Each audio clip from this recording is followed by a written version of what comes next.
समोर येते। बंडखोर खासदार नागेश आष्टीकरांची पहिली प्रतिक्रिया समोर आलेली आहे। तर बंडखोर खासदार नागेश आष्टीकर यांनी आपली पहिली प्रतिक्रिया दिलेली आहे। काम होत नसल्याने आम्ही हे पाऊल उचललंय असं नागेश पाटील आष्टीकर म्हणाले आहेत। आमच्यावर अतिविश्वास दाखवला तेव्हाच ठरवलं थांबायचं नाही। 18 जून पर्यंत आम्ही कुठेही गेलो नव्हतो असं सुद्धा नागेश पाटील आष्टीकर म्हणालेले आहेत। आमच्यावर अविश्वास दाखवला तेव्हाच आम्ही ठरवलं की आता थांबायचं नाही, जायचंय, अशी प्रतिक्रिया त्यांच्याकडून आली आहे। जय महाराष्ट्र। मी आज आपल्या समोर 2-3 दिवसाच्या नंतर आज पहिली वेळ मी पोस्ट करत आहे। बऱ्याच दिवसापासून वेगवेगळ्या चर्चेला उधाण येत आहे। प्रथमतः तर मी तुम्हाला सगळ्याला सांगू इच्छितो की मी कोणावरही नाराज वगैरे होऊन गेलेलो नाहीये। उद्धव साहेबांवर तर मुळीच नाराज नाहीये। उद्धव साहेबांनी मला खूप प्रेम दिलं, त्याबद्दल दुमत नाहीये। आणि राऊत साहेब किंवा हे कोणती मोठी मंडळी जर कोणी बोलत असेल तर ते त्यांचा हक्क आहे। त्यांनी माझ्यावर खूप मोठं प्रेम केलेलं आहे, त्याच्यामुळे ते बोलतील, काही अडचणीचं नाही। माझ्या वडिलाप्रमाणे आहेत ते बोलले तर मला काही त्याच्यात वाईट वाटणार नाही। पण हे सगळं करत असताना 18 तारखेपर्यंत तरी आम्ही कोणीच कुठं गेलेलो नव्हतो।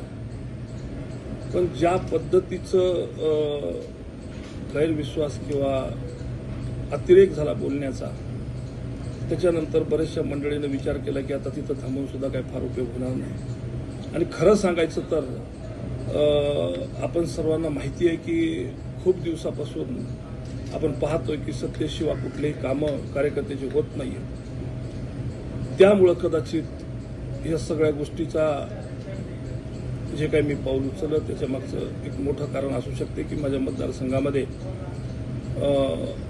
विकास कामे करावं लागतील। लोकांनी खूप मोठ्या आशेनं मला निवडून दिलेलं आहे आणि मला त्यांची कामं करणं कर्मप्राप्त आहे। आणि तुम्हालाही माहिती आहे सगळ्याला की आपल्याला कुठल्याही प्रकारची निधी मिळत नव्हती। माझ्याकडं जे असणारे 5 कोटी रुपये जे MP लाडमधून मिळतात ते अतिशय अपुरे आहेत।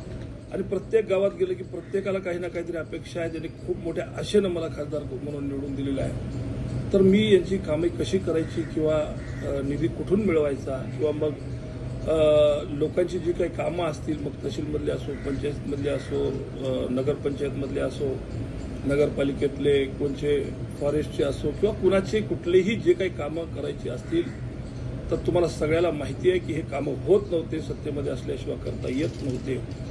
त्यामुळं हे पाऊल उचललं असेल। कदाचित बऱ्याच जणांना पटलंही असेल, बऱ्याच जणांना पटलंही नसेल। पण मी जसं सांगत असतो की जनता जनार्दन आहे आणि माझ्यावर खूप त्या लोकांनी सगळ्यांनी प्रेम केलेलं आहे, मला खूप मोठ्या आशेने निवडून दिलेलं आहे। आणि मी त्यावेळेस कदाचित मी म्हणत होतो निवडणुकीच्या आधी की मी तुमच्या सालाना मला ठेवा आणि मी तुमचं साल नेकीनं पार पाडेन। मी 2 वर्षापासून प्रयत्न करतोय, सगळं निष्ठेनंच आपल्यासोबत आहे, पुढेही राहणार आहे। पण मला काम तुमचे जर करायचे असतील, जर निधी जर आणायचा असेल, आपल्याकडे विकास जर आणायचा असेल तर सत्तेत जाणं हे कर्मप्राप्त आहे। आणि त्यामुळं हे पाऊल मी उचललेलं आहे।